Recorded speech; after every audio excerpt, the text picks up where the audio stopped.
Let's go. Alright, it is time for part 2 of Imperialism, the highest stage of capitalism, uh, Monopoly Boogaloo. So this is the last 5 chapters, which are the division of the world among the great powers, Imperialism is a special stage of capitalism, Parasitism and the Decay of Capitalism, Critique of Imperialism, and then the place of imperialism in history. Alright, so I just want to do this same exact slide from last time again to review part 1, because like I said, I know most of you don't read the books. This is basically like a lecture series I'm giving, because I have read it like within the last 48 hours, so that's where I'm getting this from. Okay, to recap, imperialism, aka the monopoly stage of capitalism, is when the concentration of production and capital is developed to such a high stage that it creates monopolies. We live with them every day. We interact with them, like I said, probably this very, very moment with your internet service provider or the server on which this stuff is hosted, etc. It's almost certainly a monopoly. The merging of bank capital with industrial capital, and this creates the financial oligarchy. Again, this is a pretty inescapable reality of our lives, so it's relevant. The export of capital, as distinguished from the export of commodities. So this is sort of hinting at something we'll talk about in a little bit, which is imperialism as a special stage of capitalism.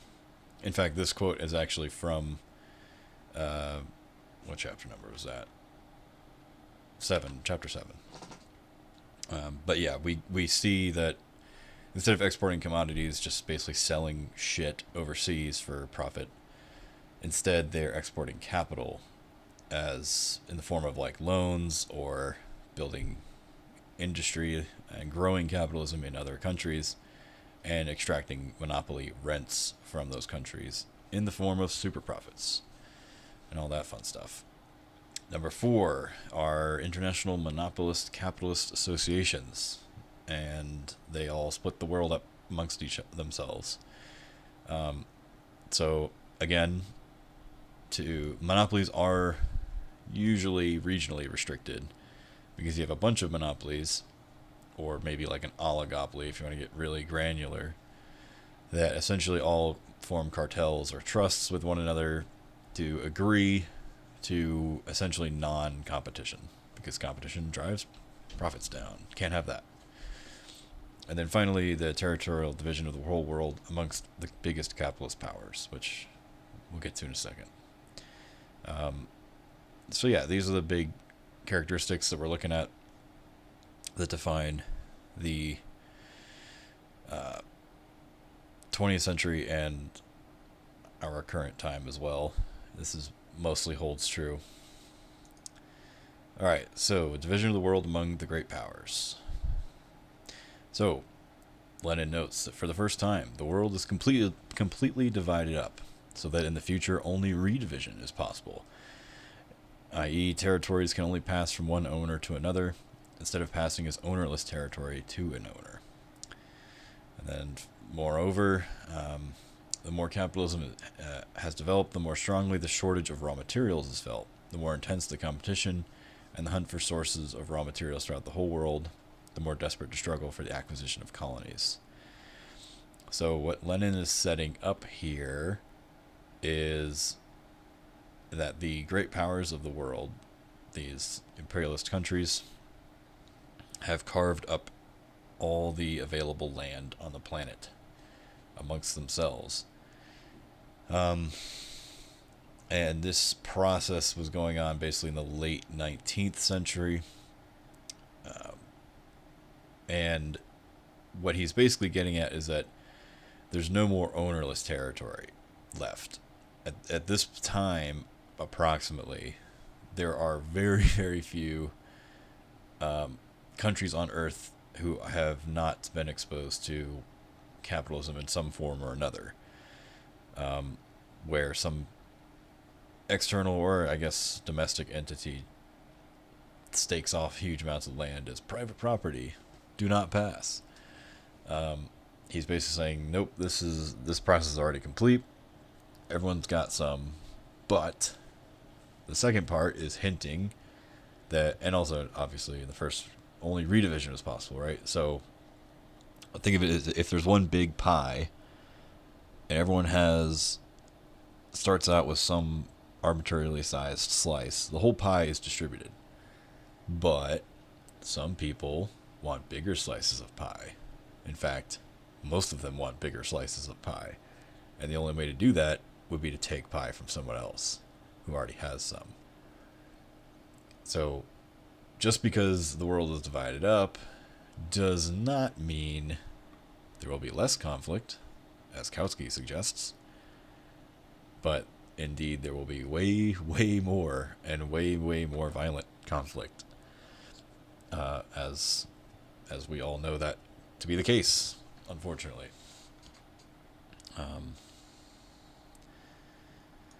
So this next part, the non-economic superstructure, which grows up on the basis of finance capital, its politics and its ideology, stimulates the striving for colonial conquest. Finance capital doesn't want liberty, it wants domination, as Hilferding very truly says. And then I just wanted to add in quickly that basically the definition of semi-colony is a country that is politically independent, but nonetheless remains economically dependent and dominated by one or lots of imperialist powers. So, yeah, he gives some examples of the semi-colonies and so forth. And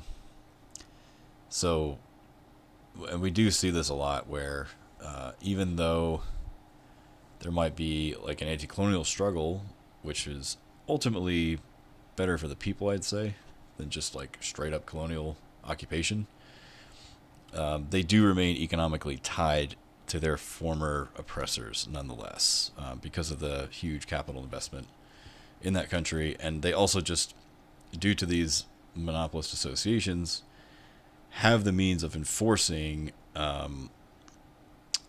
monetary loans, and the fact that they still own tremendous, like the former colonialist powers still own a lot of land and industry in their former colonies, even if they don't politically control them any longer. So this is something that I think someone have to double check this for me, actually, because I'm not sure if Lenin is the first one to coin semi-colony. I know it's mainly used in Marxist theory. I don't think I've ever heard it outside of the Marxist context, to be honest. So it makes me think Lenin probably coined it, but I'm not sure. But yes, he does talk about them quite a bit in this book as sort of like an in-between stage between they're not quite a full-on colonial state in the sense, or a colonial country where they're completely dominated politically and economically by their oppressors, but they're also not a full-blown imperial power themselves, because capitalism hasn't quite developed that far, and they remain heavily tied to their former colonialist owners. Okay. Next, imperialism as a special stage of capitalism. So this is a nice chapter. I would honestly suggest for all of you, if you only read one chapter in this book, read this chapter, chapter 7. It is the most succinct summary of the text, because Lenin goes over all the first 6 chapters in a nice condensed way, giving you all the characteristics in summarized form without any of the charts and examples and references, all that. I mean, that's all good stuff, of course, because that obviously supports all of his claims. But if you're impatient or don't like reading or something, then you can fast forward to chapter 7 and get, I would say, 90% of the gist of the text from just this one chapter. The next 3 chapters after this are mostly, like I said, they're kind of a mix of like either ramifications, observations, and responses to other theorists who got it wrong, and Lenin hates them for various reasons and calls them out for being idiots. But this is probably the best chapter in terms of a summary. So please read it or listen to it, whatever. Okay. So this will hopefully be mostly, like I said, hopefully a summary. But at the same time, monopolies which have grown out of free competition do not eliminate the latter, but exist above it and alongside it, and thereby give rise to a number of very acute, intense antagonisms, frictions, and conflicts. Monopoly is a transition from capitalism to a higher system. Kautsky's utterly meaningless talk about ultra-imperialism encourages, among other things, that profoundly mistaken idea which only brings grist to the mill of the apologists of imperialism, i.e., that the rule of finance capital lessens the unevenness and contradictions inherent in the world economy, whereas in reality it increases them. So, fortunately, I don't think Kautsky's idea of ultra-imperialism has stood the test of time. Because I don't know about y'all, but I pretty much have never heard of it outside of this text, where Lenin thoroughly debunks it. So, good for Lenin, I suppose, for completely burying this idea in the dustbin of history. But the quick gist of it, as far as I can tell, is that Kautsky basically thought that if we let imperialism run its course, that it would upgrade at some point to this quote-unquote ultra-imperialism, where you basically have a single capitalist monopolist association. So kind of think of like a UN type body, but it actually has like political authority. I think that's, but basically, and then his idea is essentially like, well, if they control literally the entire world market and everything is divided into monopolies, then at that point competition will cease, and world peace might be possible under like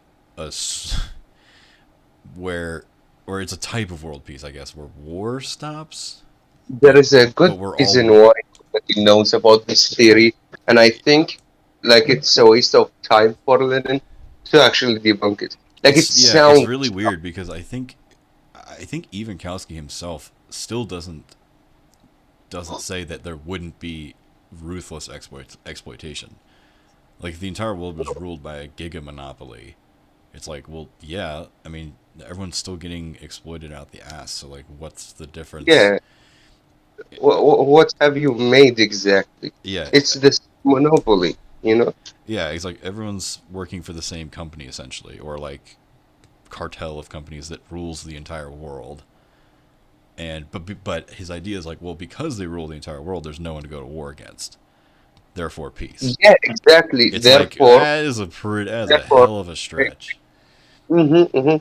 Like the idea that because there is ultimate monopoly, you can go to a peacetime is just dumb because the monopoly itself will produce weapons, right?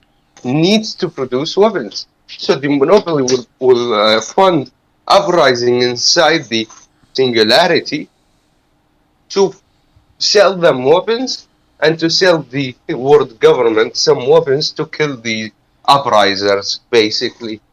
Like, you cannot go out of the industrial complex of, you can't say that, hey, they will just stop this industrial complex just because, you know? Yeah, it's very bizarre. And I mean, Lenin takes it apart in more than one way, really. But I would say like the one of the most obvious, and he says it here, at least part of it, right? That what Kelsky's suggesting would happen is essentially like like you said, I guess singularity is not the worst word for it, really. It's a pretty good description of like a single entity has accumulated all capital, all of it. So it's not, there isn't an unevenness or like competing entities any longer. It's literally like the shark ate every fish in the pond, and there's now Well, only one in this, shark. in this case, the class struggle will intensify to a large degree because the ruling class would be so small against that big of a ruled class, you know. The True. class struggle would be enormous at a Yeah. point like that. Yeah. And actually, I'm pretty sure that the Great Depression did terrify the shit out of the capitalist class, because it kind of showed them that like they can't just keep monopolizing and accumulating without giving in some release valves, I guess, because it's obviously bound for self-destruction anyways, which is also something Lenin points out, right? That like the reason monopolies actually aren't very sustainable is because once you don't have any more competition, then there's nothing driving any sort of innovation in production and overcoming any sort of contradictions. Like, you just stagnate and die. And like you said, I'm sure if that ever were to happen, which it probably won't, but even if it was a hypothetical, right? Like, yeah, I would hope that everyone would be so insanely like class conscious at that point, because it's like, dude, you don't even have the illusion of a free market anymore. Because right now, I'd say the whole free market thing. We were talking about this right before we started, right? But like all the talking points about free market this, free market that. Like, number one, it doesn't work.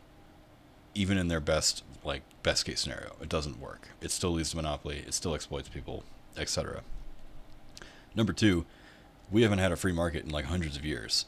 It's been like the last 100 or so years have been all dominated by monopoly and, as Lenin points out, imperialism.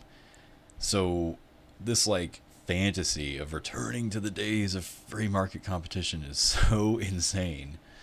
And now, but to be fair, like there's just enough competition left, or like again the illusion of competition, right? You like I said, you can point to the airlines, be like, oh well, there's like 6 airlines. See, it's not a monopoly. It's like, dude, get real. Like, we all know they're a fucking cartel who are basically in cahoots. Even if they're not literally like calling each other up, like, hey, you good if we like bump prices for the holiday season? They're like, yeah, totally. Like, they'll just do it autonomously. Right? They're not required, in order for their interests to align and for them to like behave as a monopoly. They don't even need to like actually call each other up and do some conspiracy. Like, it's not even required. They all have the same interests, same class interests, and they all know that competition is not good for their business model, their bottom line. So they're just not going to compete. Easy. If someone changes their prices, everyone else adjusts. Not a big deal. So yeah. Anyways, but yeah, I think the other thing to point out though is that when you do actually have like huge accumulations of capital, right? That is what leads to these monopolies. But now, I mean, the way I think of it is sort of I don't know. It's like if I was stacking marbles or something. I don't know. That's maybe not the best. Maybe House of Cards, stacking cards. You know what I mean? Like, stacking a couple, 5 or 6 cards, is not that difficult. You can make a little tower. But once you stack like hundreds and hundreds and hundreds of cards, it's very unstable, extremely unstable. And now you have like two competing imperialisms or competing monopolies. Like I said, and they know how unstable their situation is. So they will do anything to protect what they have already and just not and choose not to compete. But they also probably don't want to merge into like the super giga monopolies, because that doesn't work for them either. That's just not what ends up happening, because there's still a scarcity of resources and such. And because when you take more than 55% of a singular market, it is easy to dismantle you. Yeah. So basically, Len is pointing out in reality, this just doesn't happen. Kautsky's wrong. The evidence does not support his thesis, so throw it in the trash. Okay. Next, finance capital and the trusts do not diminish but increase the differences in the rate of growth of various parts of the world economy. Once the relation of forces is changed, what other solution of the contradictions can be found under capitalism than that of force? And then this is kind of the final part. The question is, what means other than war could there be under capitalism to overcome the disparity between the development of the productive forces and the accumulation of capital on one side and the division of colonies and spheres of influence for finance capital on the other? So again, we've reached one of the key points, I think, of this text, which is basically that imperialism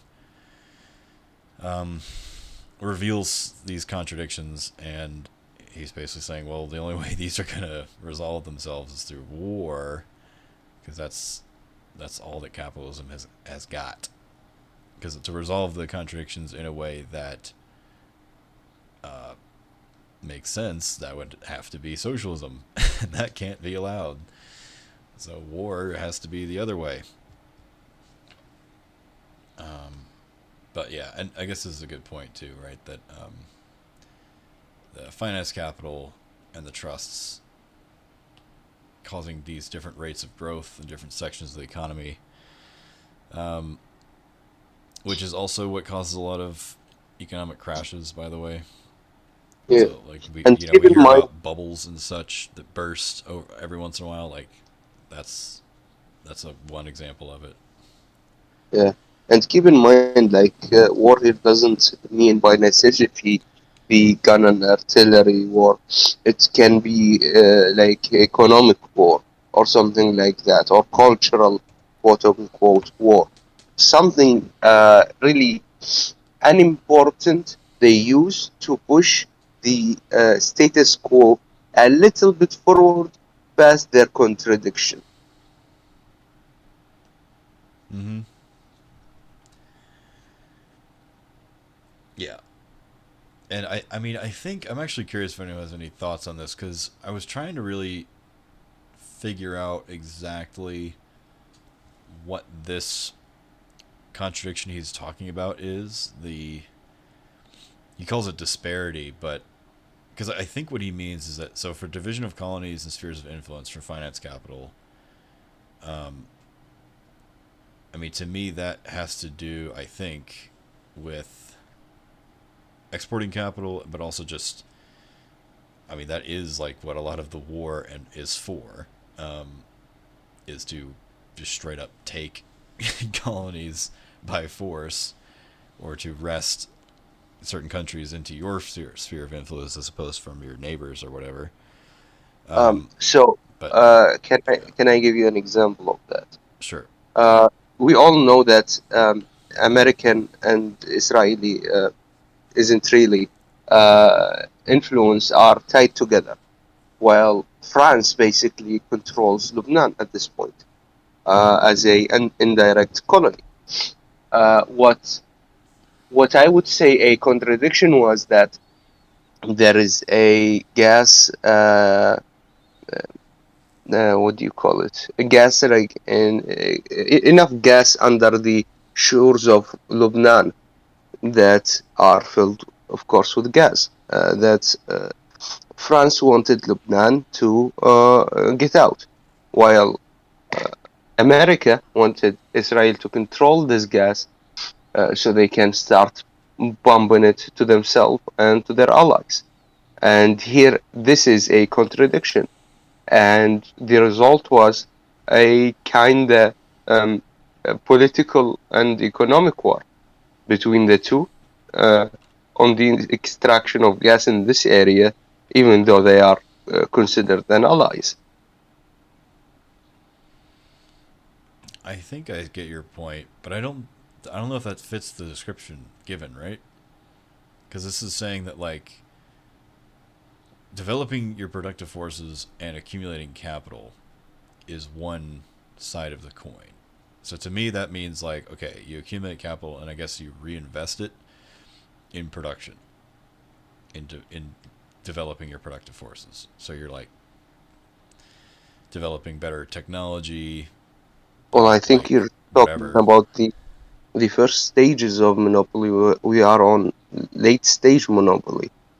I think that Yeah, I think these. that's. I guess that is it because it's like the first part is almost like early accumulation. The second part is late.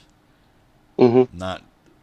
It is still fundamentally geared towards accumulation. I guess that's what's confusing me. I'm like both of them are have the same goal, which is accumulating more capital. Yeah, but the first part, the early part, is when they are trying to establish their monopoly in a way that it won't fall easily. The continuation part is using the monopoly as hard as they fucking can to extract as much resources as Oh, they okay. can. I get what you. I think no, that actually made more sense. Yeah, because okay, that makes sense to me. Because now I guess you're right. There's two ways to guarantee a monopoly in this description. A, you have the best technology or patents or whatever. Think of like Monsanto, right? You just own the fucking rights to the genetic code of whatever plants you're growing. That is like developing your productive forces in a way that guarantees a monopoly. But you're right, there's another way to guarantee monopoly, which is where, let's say, you do have a colony, like you said, maybe they have oil or something, and so the way you guarantee monopoly in that case is just territory, is owning a colony or a sphere of influence that is under your yoke. Is that maybe closer to what it is? Yeah, exactly. Okay, that makes sense. And I guess he's saying, well, okay, so how is that connected to war again? I guess he's saying war is the only way to like guarantee the hold on these colonies. The contradiction between your need for more colonies and your imperialist friend needs to uh, stay holding to their colonies would lead to war between you to get more monopolistic, basically. Yeah, I think that makes sense. Because I guess it does make sense because the only way you could develop your productive forces and hold on to a colony simultaneously would be to develop your economy into a war machine. So that you, like, on one hand, you are developing I'm new and USA, better technologies, but USA. they have to be used for the purposes of dominating another country. I'm not sure if Yeah, that's exactly. what it implies, but that would make sense.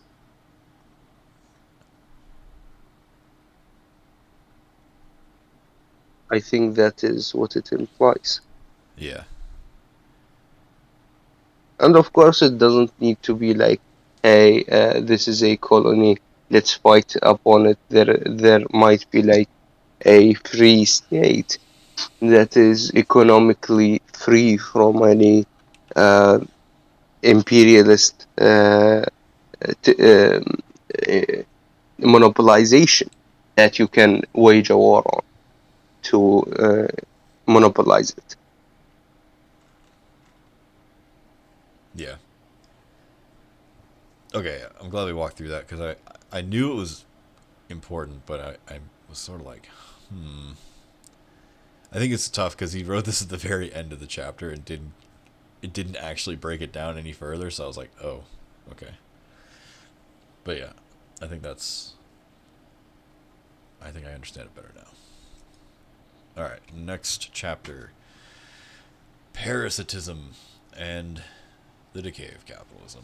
Inshallah. Nevertheless, like all monopoly, it inevitably engenders a tendency of stagnation and decay. Since monopoly prices are established, even temporarily, the motive cause of technical and consequently of all other tech progress disappears to a certain extent, and further, the economic possibility rises of deliberately retarding technical progress. The income of the rentiers. Well, let's break that first part down because the second part's sort of a little separate. So, I mean, this one is. I feel like we haven't had a single book club where planned obsolescence hasn't been mentioned as a tendency of capitalism, but here we go. Lenin is bringing it up, which makes me believe there had to have been contemporary examples he was thinking of when he wrote this. I just don't know exactly what they would be. But yeah, we see this. We know about this all too well, unfortunately. Like I've actually, this is interesting, right? I've noticed that my phone battery is like dying quite rapidly these days, and I'm like, well, my phone is like 4 or 5 years old, so ye old engineers who designed the device are they're basically they can I can tell you as someone who is trained in engineering that we literally take classes on like how things break in very specific ways. And once you do understand like how and why a certain device will break or break down and degrade, if you understand that well enough, you can design the device, whatever it might be, to deliberately break down like on schedule. It's actually pretty cool in the scientific sense, but of course it is used for the most insane reason, which is planned obsolescence, right? Printers. Printers is a good. Oh my god, printers is another good example. God, they're such fucking scams. Like, I ran out of black ink the other day. I was like forced to print all these documents for my job, and all I ran out of was black ink. So that's pretty much all I ever need to print. And even though I only ran out of black ink, I had to replace all of the ink, or it wouldn't Yeah. print. It was so dumb. I'm like, oh my god, these fucking Yeah, the environment must love that. yeah, it's insane. I remember yesterday I was in the hospital, and in one singular fucking day, the printing machine broke out, I think 3 or 4 times. Like, motherfucker, just work. Yeah, The cost of it too is pretty horrific. Like, here the ink cost around $20, which is like more than most people can afford to pay. yeah. Well, I think there's other. I'm trying to think, but I guess there's other issues with Monopoly, on like why it breaks down, right? Because like the whole reasoning behind planned obsolescence is that you need to create effective demand for Yeah, your shit that you keep. So you have to constantly keep producing stuff, but if there's no one to buy it, you're gonna rapidly run out of customers, aka effective demand, and you're not gonna be able to realize any of that profit. So what you do is make sure your products are shitty and expendable, that they'll break down after a certain amount of time, which guarantees at least a baseline level of effective demand so that you can keep selling stuff. And I think this is why we see monopolies engage in this practice, because And another thing that it really affects the wider image of global capitalism by basically keeping the poor. You know, you Yeah, cannot get out of the circle of being fucking poor when you have to buy phones every 3 or 4 years, when you have to buy a new refrigerator, when you have to buy etc etc etc. fix your car just so you can drive to work to get even more exploited. Yeah, or get new light bulbs because the ones that you bought have exploded already. Oh yeah, I think the old man and I talked about the light bulb syndicate or whatever earlier, because that's like one of the more classic examples of, Yeah, like it it is. says, deliberately sabotaging technical progress. Because I think there was like here's a case of like parallel discovery, where a lot of these the researchers and developers of these light bulbs all came up with like this type of filament. I think it was like tungsten or something or whatever, but they basically developed a light bulb that would never burn out and was like highly efficient. And all the big light bulb like, or not monop capitalists got together and basically agreed never to sell anything like that because it would put them all out of business like immediately. Yeah. Um, I think that you can observe is like really all um, fire stations in America, for example, that has light bulbs that've been working since the 20s or something like that. Well, I dare you that you have a light bulb in your home that is more than a year old. I think they usually last a few years nowadays because we have fluorescence instead of incandescence. So instead of having yeah, well, I guess the technical difference doesn't matter much, but fluorescents do last a little bit longer. But regardless, yeah. Yeah, yeah. All right. So the second part, again, is a good, quick summary of the parasitism he's referring to.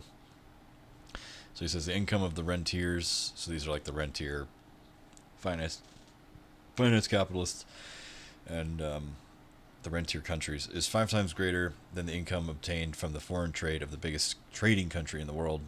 And this is the essence of imperialism and the imperialist parasitism. So again, if you're just making goods and selling them to another country, that's like your trade income. He's saying that the income of the rentiers, who are making their money not by selling goods, but by lending money, or like basically lending capital, basically, they make 5 times more income. Now, I don't know what the current number is, like the updated version. Um, yeah, I actually don't know at all what the numbers are anymore. But I think his point is well taken. Basically, that it's very easy for rentiers to make a crap ton of money just because they have a crap ton of money. Another thing is when you do lend out money that way, and you're basically just making interest off of, or you're making money off of interest.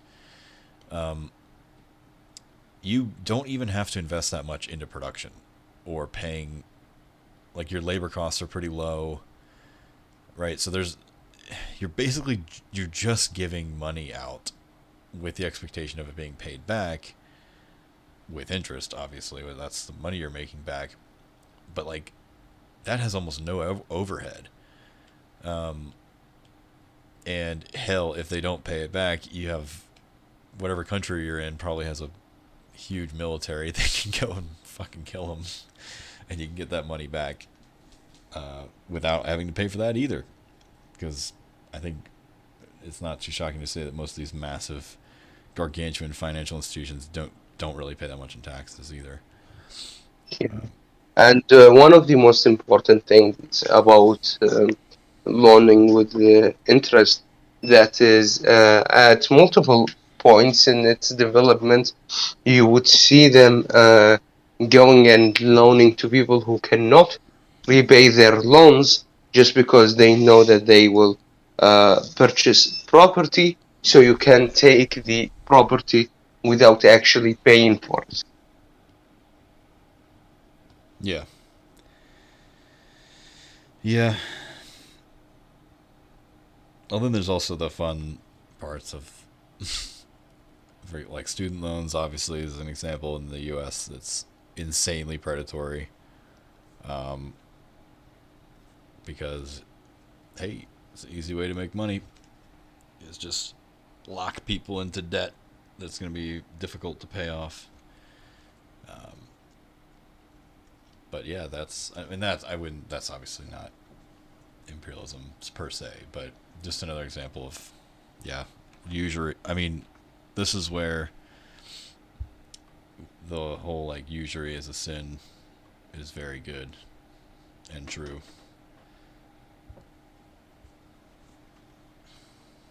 Okay.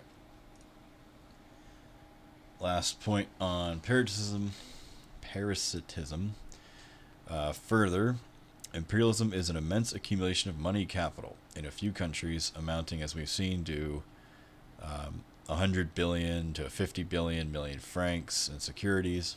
Hence the extraordinary growth of a class, or rather a stratum of rentiers, people who live by clipping coupons, who take no part in any enterprise whatsoever, whose profession is idleness. The export of capital, one of the most essential economic bases of imperialism, is still more completely isolates the rentiers from production and sets the seal of parasitism on the whole country that lives by exploiting the labor of several overseas countries and colonies. I put that in big letters because this is the crucial point that a lot of social democrat types do not consider or are blind to or are ignorant of. So, it's like, sure, your country might be quite wealthy, but that is because you are basically sucking the lifeblood out of a bunch of other countries that are financially dependent upon you. And these rentiers, the financiers from the imperial core, are just leeching money from production that's happening overseas. Because that production won't happen without capital, right? You need the old classic saying, right? You need money to make money. You need capital to make capital. And that capital comes from the imperial core, and that capital came from from exploiting the workers in the imperial core originally, and that still goes on, obviously. But at some point, you get enough capital, like it says in the beginning, right? It's an immense accumulation. So once you get a really shit ton of it, it's almost like you literally can't use it all to produce more capital. So instead, you send it overseas, and you invest in production over there, with whether it be raw materials or just exploiting the shit out of third world workers or whatever you're doing. And oh boy, now we're making like hand over fist because we're basically just leeching out of their entire economy. And that is the essence of this parasitism, is a mostly one-way transfer of wealth from the imperial periphery to the imperial core. So, yeah. That's a thing that still happens to this day. And honestly, I feel like it's probably only gotten worse, really, since Lenin was writing, because now we have even more institutional, or just there's even more institutions that do this, that are considered very legitimate on the world stage, like the IMF, World Bank, and that kind of thing. Which I think the U.S. has something like almost like a 20% controlling vote of those institutions. So, yeah, the U.S. Actually, I wanted to here, hold on, let me bring up my text real fast. Hopefully, I can find it. Because there's a quote somewhere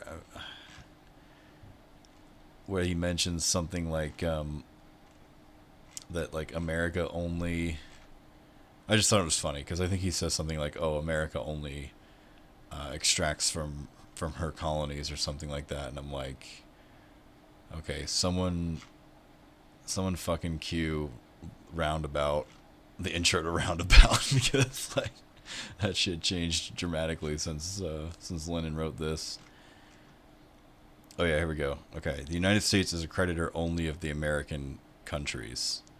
So I guess he's talking like South America. So yeah, that changed quite a bit. I mean, America's also severely in debt, which that's also kind of weird because it is a big creditor in the world. Yeah, lots of countries do owe America money, but Well, America owes yeah, them a but ton too. at the same time, for them, money doesn't mean anything. Yeah, Uh, you're right. their, It is. their main way of they will go into debt, right?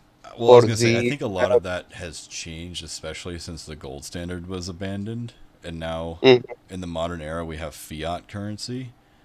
yeah. So And another thing, it doesn't really mean anything if you have debt, if you own some factory or something like that, you know? yeah, yeah. No, I think.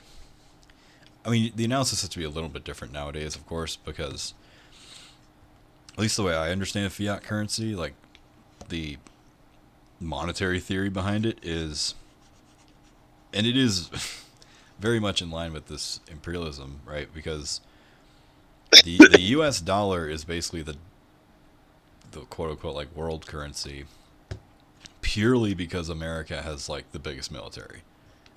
That's pretty much what American foreign policy decided is like, the gold standard limits our ability to accumulate capital because it's tied to something physical like gold. But if it's a fiat currency, which just basically means like it is sort of a, it's basically just everyone agrees, but it's more like everyone agrees with the psycho in the room who's pointing a gun at everybody. Like they don't really have a choice in agreeing to the terms and conditions, right? Um, So the fiat currency applies to the free market, and the free market that we have is basically monopoly because of imperialism. Therefore, it is the only thing that you can use, basically. yeah, Or you can just get invaded, but this is another story. well, that's kind of what I'm saying, right? Is that whereas before, I think debt may have had like a slightly more, I guess, material basis, right? Because at least before, it seems like if you had debt between two countries, they could theoretically count up how much gold that is and call it even, or like actually make it, actually pay it off. Because gold was like a way of equalizing two different currencies. But America at some point, where I don't remember when it was, 50s or 60s or whatever, when we jumped off the gold. 70s. Oh, 70s, yeah, whatever.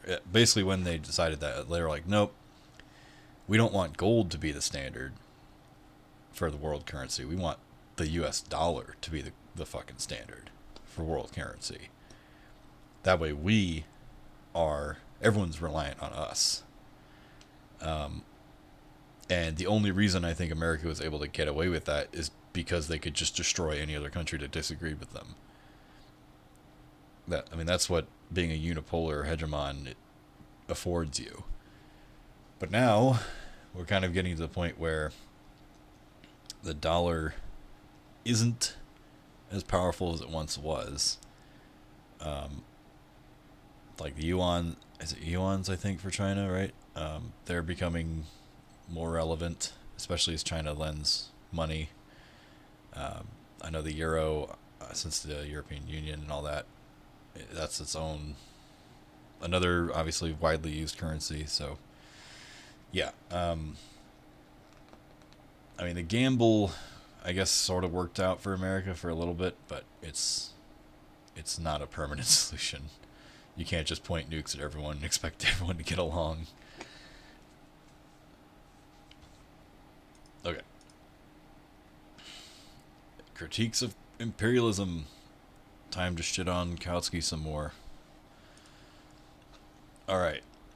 The question as to whether it is possible to reform the basis of imperialism, whether to go forward to the further intensification and deepening of the antagonisms which it engenders, or backwards towards allaying these antagonisms, are fundamental questions in the critique of imperialism.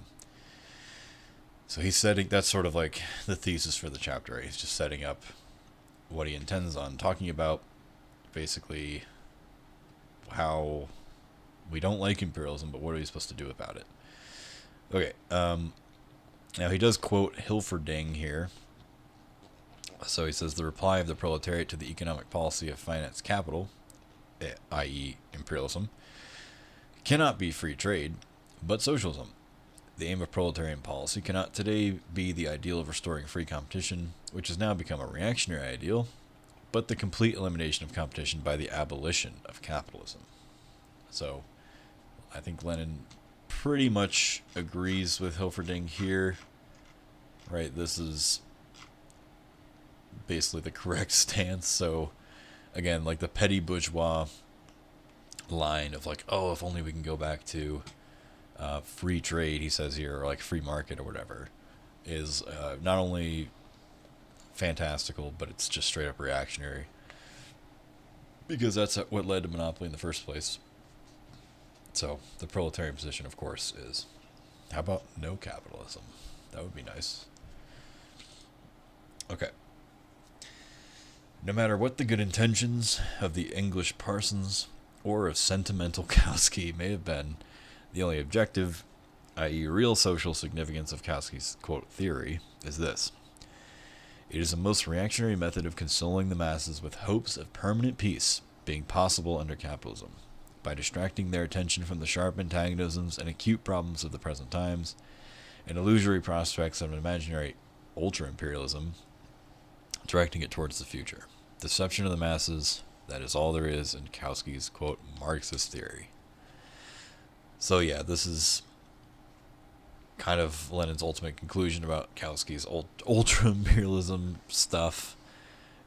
It's very silly, and or I should say, at best it's very silly, and at worst it's basically putting some throwing some water on the revolutionary fire, right? It's like, hey, let's not get crazy with it. Maybe we should let this capitalism thing do its, run its course. Or, hey, maybe imperialism will actually work out for the better.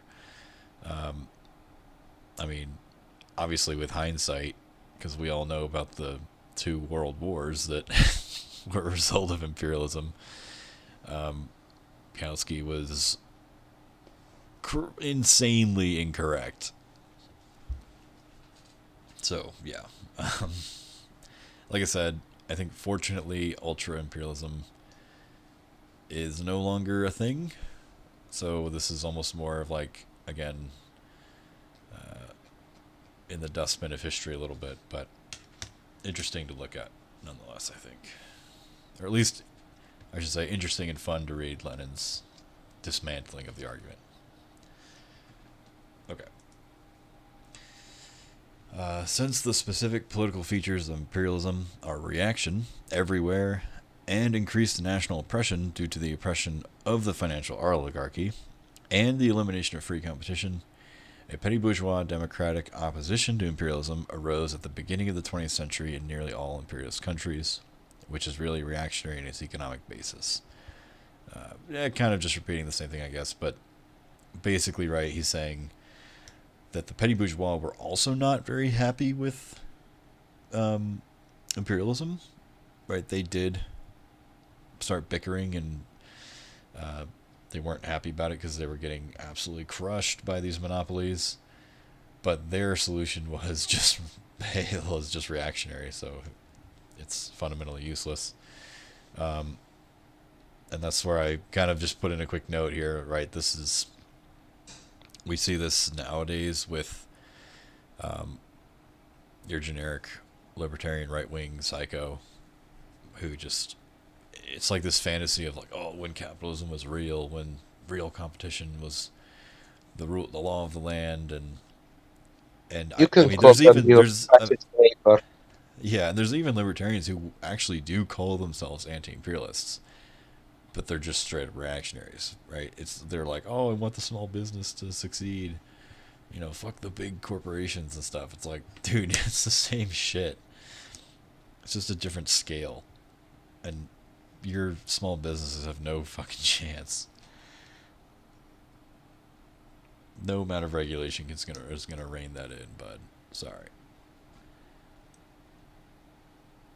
And even if it miraculously happened, it wouldn't fix the problem. So, okay. Last chapter: the place of imperialism in history. Firstly, monopoly arose out of the concentration of production at a very high stage. Secondly, monopolies have stimulated the seizure of the most important sources of raw materials. Third, monopoly has sprung from the banks. Fourth, monopoly has grown out of colonial policy. This intensification of contradictions constitutes the most powerful driving force of the transitional period of history, which began from the time of the final victory of world finance capital. So again, we're kind of a little bit of a recap here. This is the final chapter. So he does go through. This is also, I guess, if you are looking for like a summary chapter, this one's not too bad. It also does a fairly good job of summarizing these four characteristics and puts them in a little bit more of a historical context, which is good.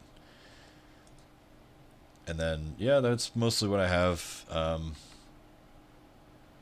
So, yeah, I mean, this is obviously, again, kind of a same repeat of the same 5 major points that define capitalist imperialism.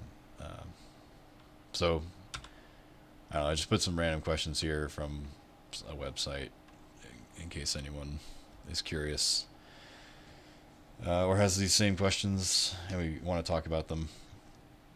But other than that, that's pretty much it for the presentation. I just want to go out of my way to thank you guys so much, and especially you, Grade A. I'm definitely a novice when it comes to leftist thought. Well, I appreciate that. Yeah, it is quite nice having people dedicating themselves to doing reading. Thankfully, I'll be able to actually do stuff again now that my lungs aren't trying to explode. Yay! Nice.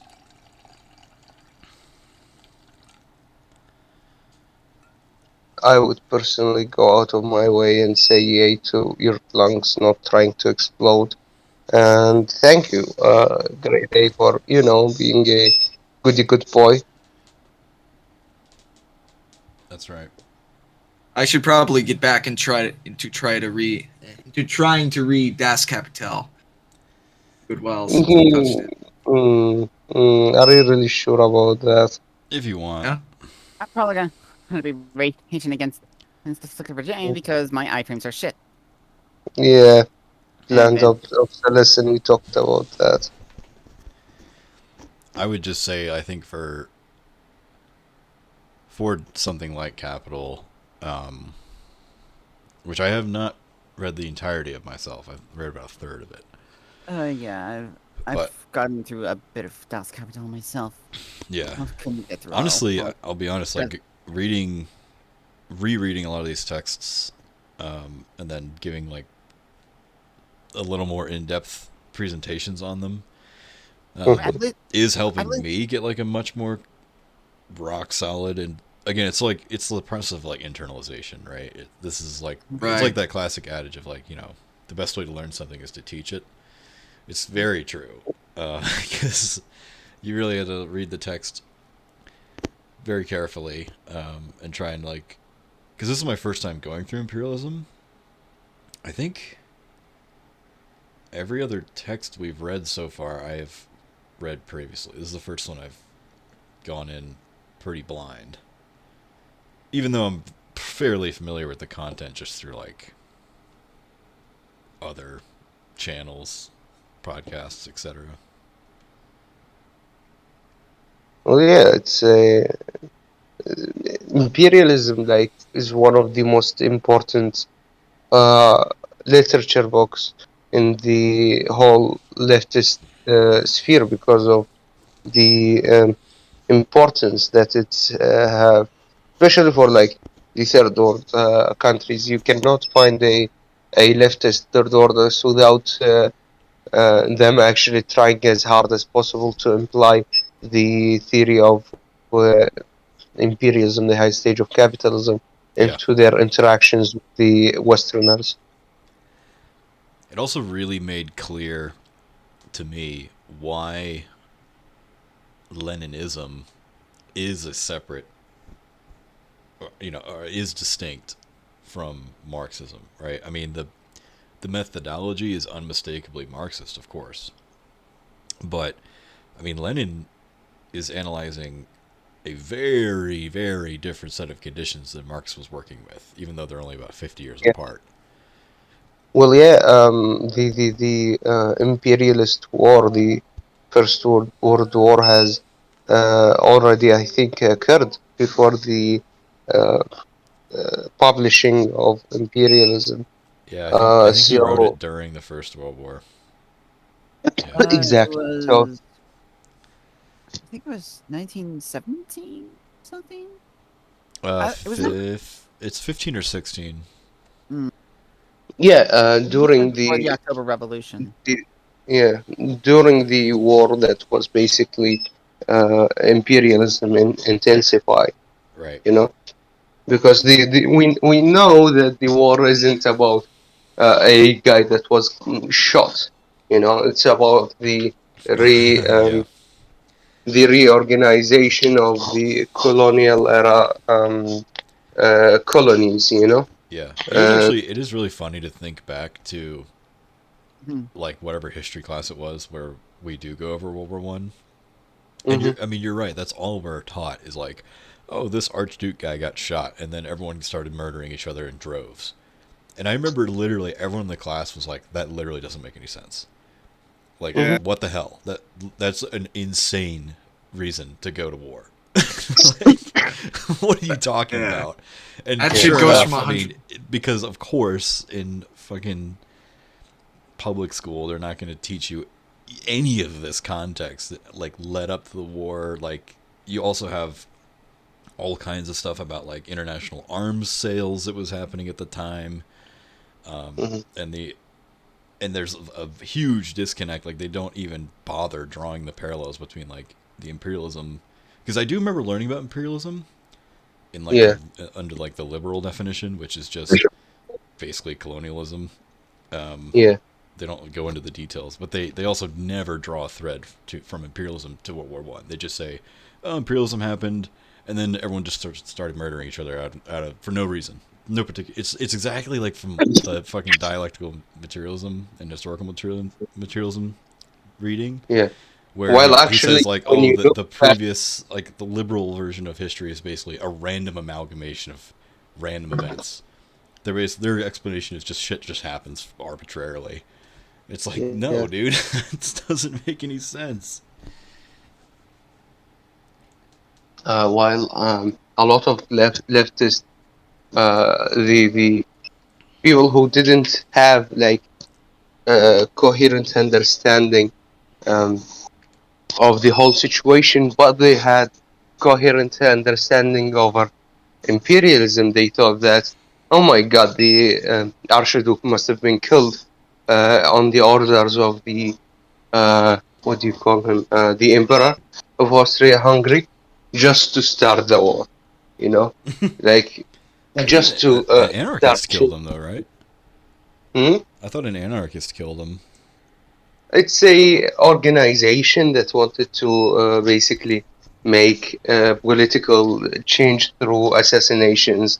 It's a Serbian nationalist organization.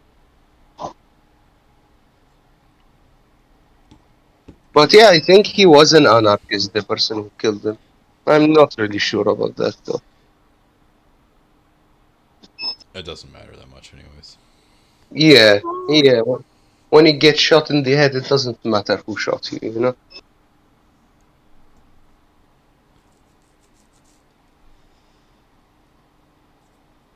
Mhm. I'm gonna be back in a second.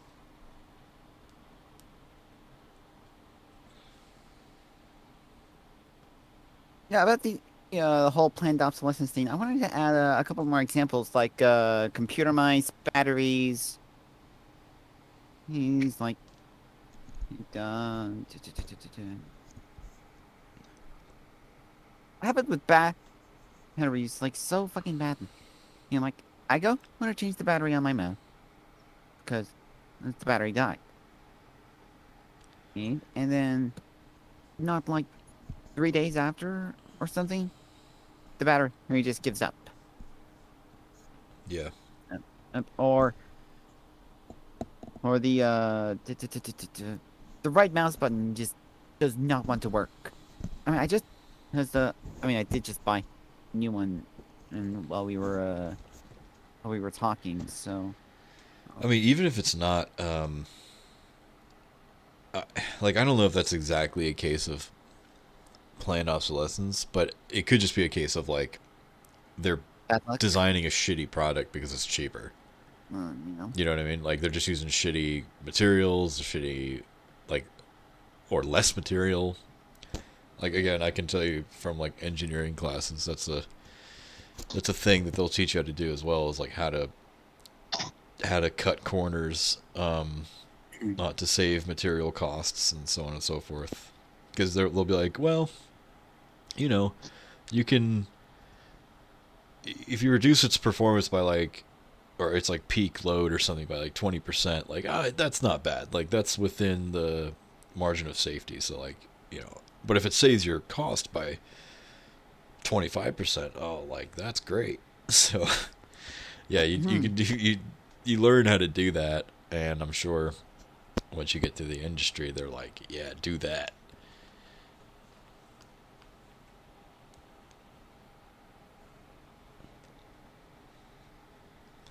There's a funny joke in civil engineering. So the acronym is CE, right?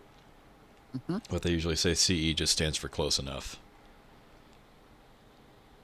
Because civil engineers are heavily incentivized to cut corners on material costs. Because usually whatever they're building is very expensive. Yeah, close enough. What the fuck? Yeah, I don't think I want to live in a building that was built on CE, you know? Well, I mean, that's the thing, right? Civil engineers, I think, are, honestly, most civil engineers I've met are actually pretty cool, but it's not. They're forced to course. Yeah, it's not the workers themselves that are the issue. It's just that they're basically coerced in order to not get fired to design the worst version of the building that they're, or whatever structure they're designing. Like, they're basically coerced into designing like a as close to unsafe as they can legally get away with. Let's put it that way. Because there's a thing called margin of safety or margin of error or something like that. So basically, like, you solve your equation, and you can be like, okay, this beam can support like this much weight. And then what you do is you basically add a margin of error. So it can be 5%, 10%, 20%, whatever. You just plug that into your equation somewhere, and it's pretty much a simple multiplier. You just, let's design this part to be 20% wider than the math says it needs to be, because the math is you're solving like 1 = 1, right? It's just an equation. So what you do is add on like 20% extra to make sure it's 20% safer, or like it can support 20% more load, something like this. So there are like regulations and stuff that basically say, like, you have to have at least this margin of safety on certain structural components so that we have a little breathing With- room to make sure this shit doesn't collapse, because it's a big capital investment. But of course, capital being what it is, you have to cut corner as close as you can.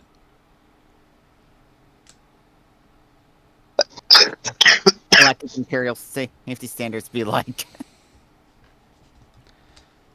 Yeah, pretty much any capitalist design is design it to be the cheapest, shittiest version you can get away with. Okay, yeah. Speaking of Star Wars, what is with the lack of guardrails in every single Imperial station? Were we speaking of Star Wars? I'm kidding. Does mentioning shitty safety standards and whatnot. And I was I talking guess when you to- have an entire galaxy of people you can exploit, maybe they don't give a shit. Yeah, plus budget costs of Palpatine. But yeah, I guess you're right. Like if you do have an empire that's like, Because it's all on fairly- firepower. Just yeah, I was gonna say you have Like, you also have an entire galaxy of resources, so like scarcity shouldn't be a big deal either. So why not just put guardrails? I guess I don't know. Who knows?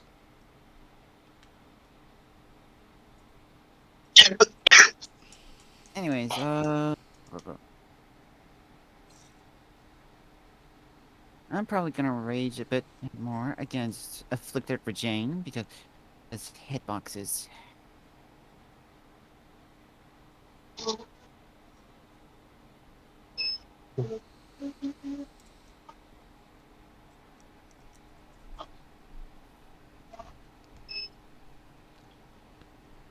Is there anybody else in here who's this is their first exposure to imperialism, or Lenin for that matter? It is my first exposure to Lenin's works, but I am aware of like a lot of the Marxist memes, like "I warned you," "I fucking warned you," that sort of stuff. Yeah. Yeah, now that I've read this one and State and Rev, especially in rapid succession, I'd say imperialism is like a much bigger deal as far as like analysis goes, because a lot of State and Rev was a lot of quoting Marx and Engels. There was a little bit of like original contribution from Lenin, certainly. But I feel like the heavy lifting was actually already done previously. Yeah, like 50 years prior. Yeah, yeah, exactly. He was just synthesizing a lot of it with like a special emphasis on the state and like revolutionary, like how the revolutionaries should interact with that. But so it was a very focused study of previous work with some synthesis, whereas I feel like imperialism was almost just purely Lenin doing his thing. And he even mentions in the text that he intentionally cited mostly bourgeois sources. So like whether it be these newspapers and magazines that he was citing, or Bloody economists. other bourgeois economists, yeah. So he's basically using their own data and arguments against them, which is pretty classic. If you want to take down a capitalist, use their own words. I mean, that's what Marx did. Marx did the same shit, pretty much. And people still don't take heed of him. Like, Jesus fucking Christ. The interest rate of the German currency returned to rising again some weeks ago, and this will fuck up the European economy real hard, because the central bank in Europe usually, in case of what is happening now, which is the nobody wants to buy the bonds of Italy and Greece and Spain because they are in a lot of debt, but they need to sell them. So what they do is to the central bank sells their bonds in the German uh, bonds, and then buys the Italian or the Greek bonds or the Spanish, and so on and so on. But now, after the rise of interest on the German bonds to a high point, there is like no way to get out of this shit.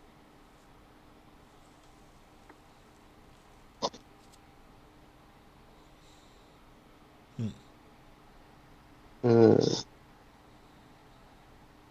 which I like really find funny how capitalism destroys itself. You have this old saying, capitalists are selling us the ropes that we will hang them with. Yeah. Actually, one of the discussion questions I didn't put on here, but I think is interesting because Lenin didn't mention it that much, but his specific in the title, even when he says like it's the highest stage of capitalism, it's first of all, on one hand, it's like kind of hard to imagine an even higher stage, but at the same time, I'm like, Liberalism, the highest form of cringe. I guess, but on the one hand, I'm also like, it kind of makes sense, but maybe not for the reasons Lenin's thinking, because Come on, to come me, on, Rajang. it almost feels like I feel like imperialism, which has been around for like 100 more years, right? But I feel like it will be like the end of capitalism one way or the other, because it's either going to completely devastate the planet through ecological collapse, or you I have think some sort of 100 years socialism. given Yeah. too much. I'm gonna use a blade pencil. Jesus That's Christ. kind of I'm gonna against Rajang. to me, that's sort of like the two possible routes out of imperialism. A reminder that the death of the Amazon forest now had been into the stage of a cycle in which the death of it kills it more. So yeah, there is no going out of this.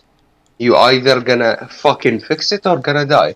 And as of our last estimate, the forest will die in like 70 years or something. So yeah, given the whole human society, 100 years is kinda too much on it. Yeah. Yeah, you gotta appease Mother Gaia now, or suffer the consequences of her wrath. Yeah, bitches, fucking suffer. Capitalism brings innovation and or death.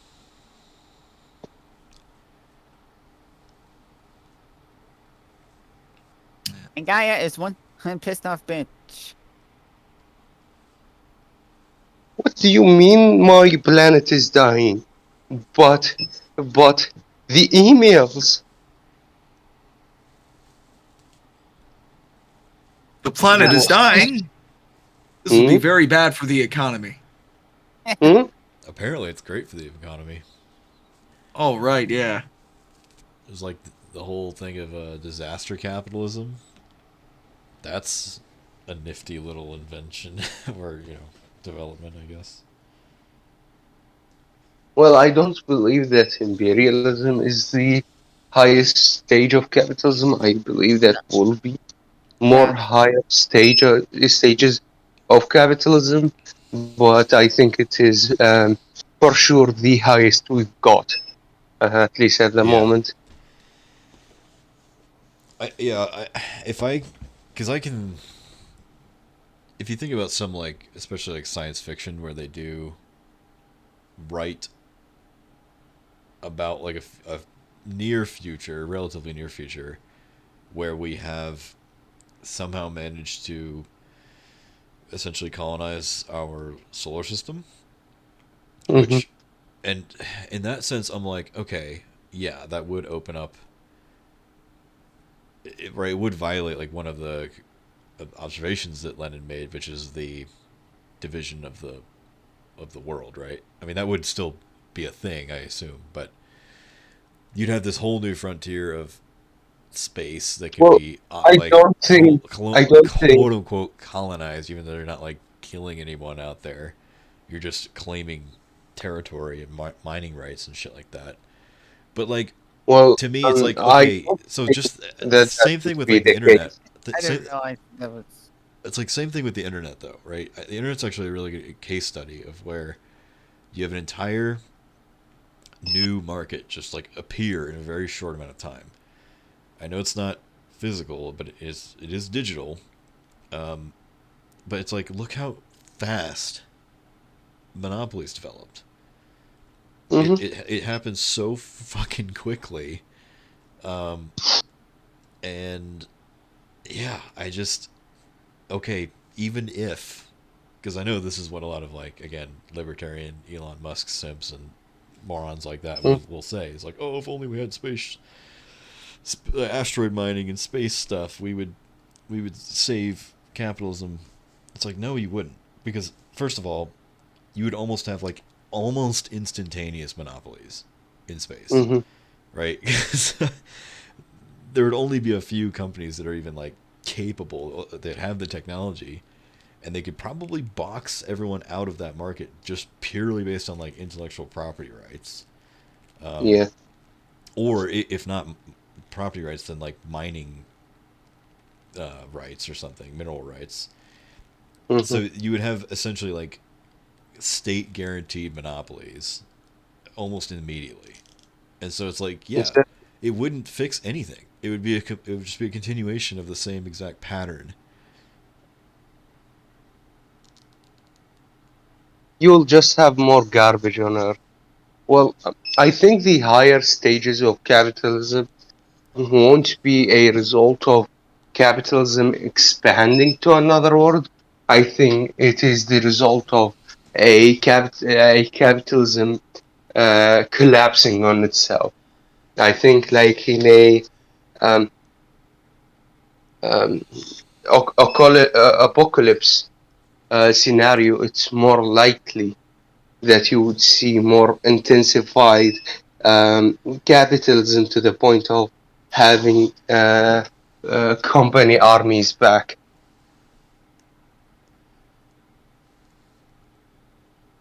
Because as I see it right now, I think it would be only like just a continuation of imperialism if you went and occupied basically another fucking planet. Yeah, well, and that's the other thing you can, if you care to game it out and just do like the thought experiment, right? Like let's just say tomorrow we send 100,000 people to Mars, and they set up their own colony there. Like they're not gonna have an ounce of political independence. They're not gonna have any decision making capability of their own, because they're entirely reliant on Earth for Mhm. survival. Because they don't have air. They could eventually get agriculture going, I guess, after a little while, but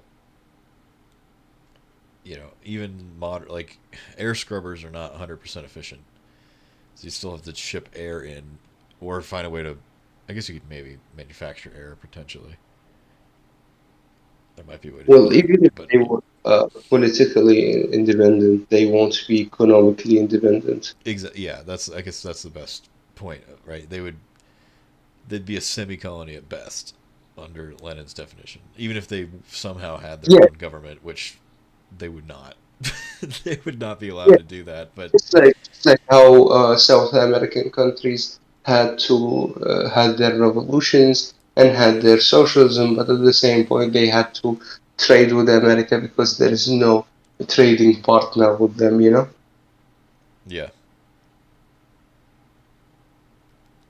well, yeah, I mean, of course, and also American companies had an insane amount of capital invested in those countries, like the fucking what's the banana company called again? I don't even remember. Chiquita Banana. Yeah, Chiquita.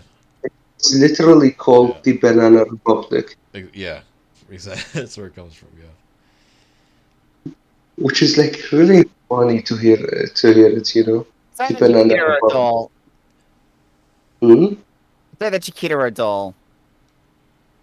I don't know. How many fruit companies There's are there? probably. I mean, there's a I, few. I Yeah, lost there's a track. There's couple of them. Dole Like, there I, is is another one. I genuinely lost track of how many fruit companies there are. Is Dole? there's Dole is the two. one that isn't that the pineapple one that fucked over Hawaii? Or maybe that's another one. I don't know. There could be a pineapple specific brand I don't know the name of.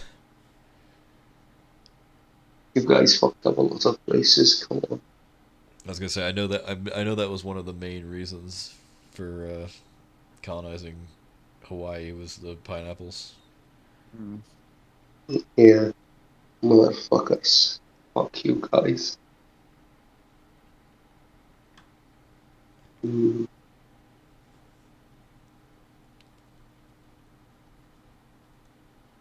Socialism is when no pineapples. Socialism and no pineapples. That's fine. I don't even like pineapples. I can live without Yeah, them. made a Honestly, market for there's pineapples. actually probably a lot of agriculture that would have to go. Like one of another really good one that I am fond of that would probably have to be phased out, if not entirely maybe, but drastically reduced, is almonds and a lot of nuts. Because almonds Get me, especially use a tremendous amount of water.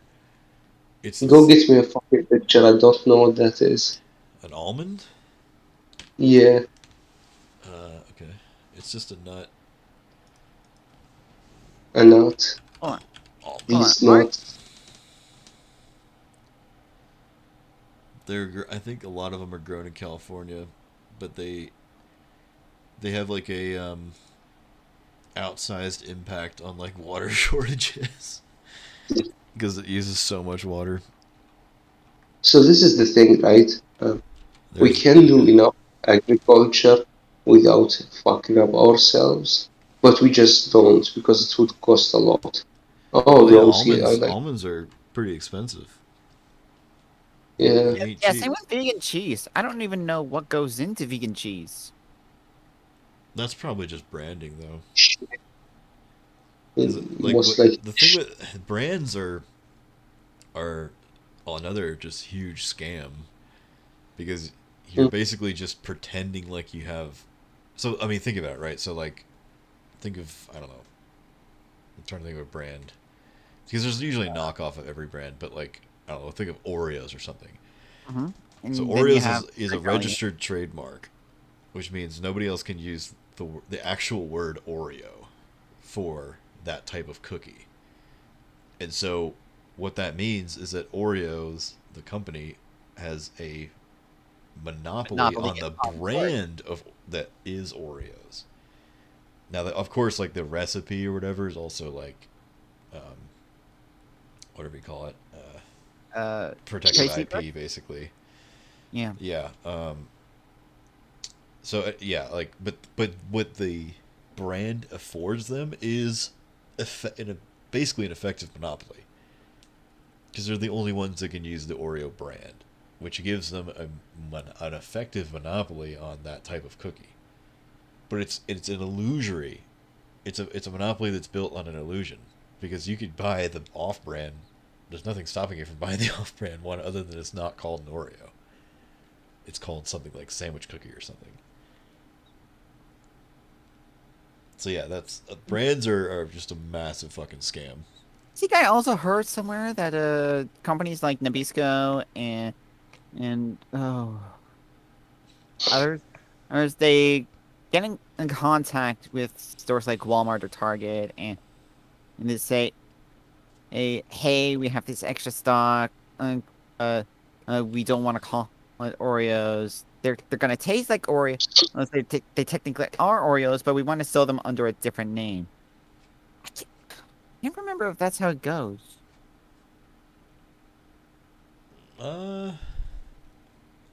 The only thing I can think of is like outlet stores. Where they sell. That's usually for like non-food products though, Hmm. because food products have expiration dates. Oh yeah.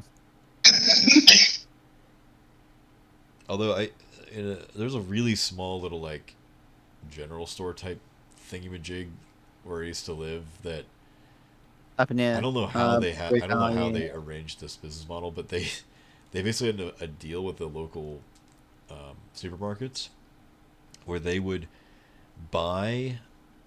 So like okay, so when the trucks come in like full of food on the pallets and shit, they every once in a while they'll like drop boxes of whatever, or pallet. They'll drop a pallet or something, and like some of the merchandise and food products get damaged.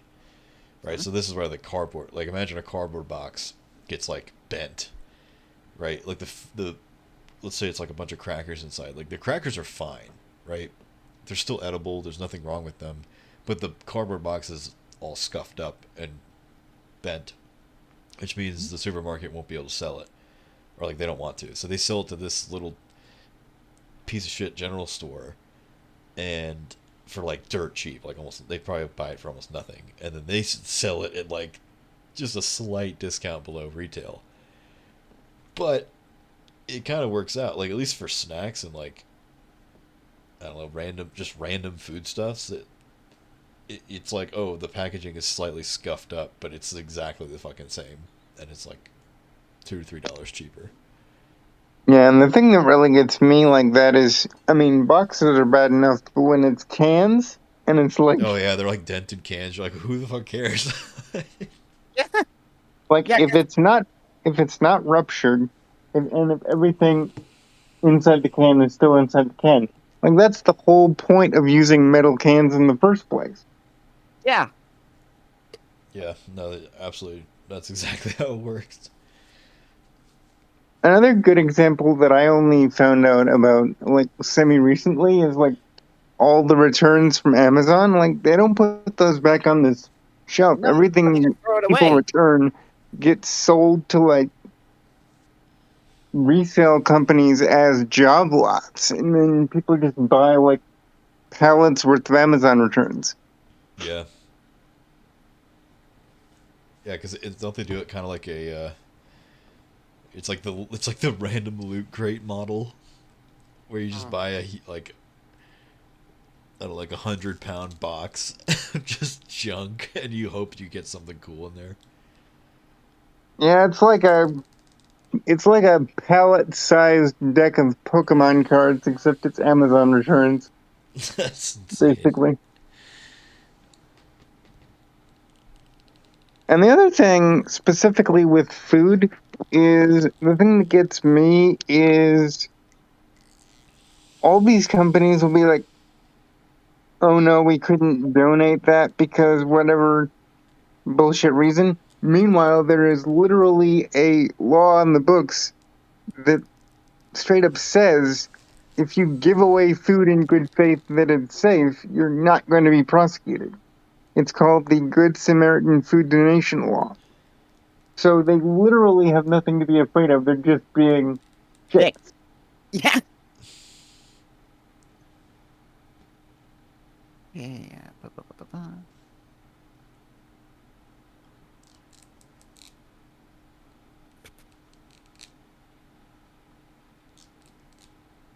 But yeah, I mean, and it's to the point where you have at least one company that makes their whole thing is of, oh, we sell all the quote unquote ugly produce that other companies won't sell. It's like, well, first of all, good on you for doing the bare minimum, and second of all, Who cares about what a product looks like? You're gonna eat it anyways. You're gonna use it anyways. especially if it's a fruit or vegetable, like I'm actively moldy or some shit. Yeah. Like our senses are set up to let us know when something isn't safe to eat. So the idea that companies are doing this for the sake of people going in and getting food is bullshit.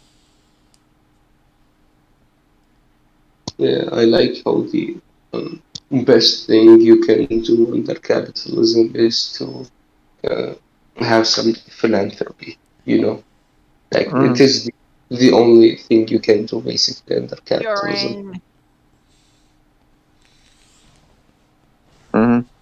And even the philanthropy is like, again, the bare minimum done with the expectation of the most fanfare conceivable. It's like, I'm not letting perfectly good food go into a landfill. Aren't I amazing? It's like, well, no. Minimum. Yeah, it's like, Come on, Yeah, dang. it's why like, would you not a filthy capitalist? yeah, it's like food is for eating. The fact that you expect to be lauded for not being ridiculous is equally ridiculous. Yeah, Yeah, even something like Valhazak needs to eat.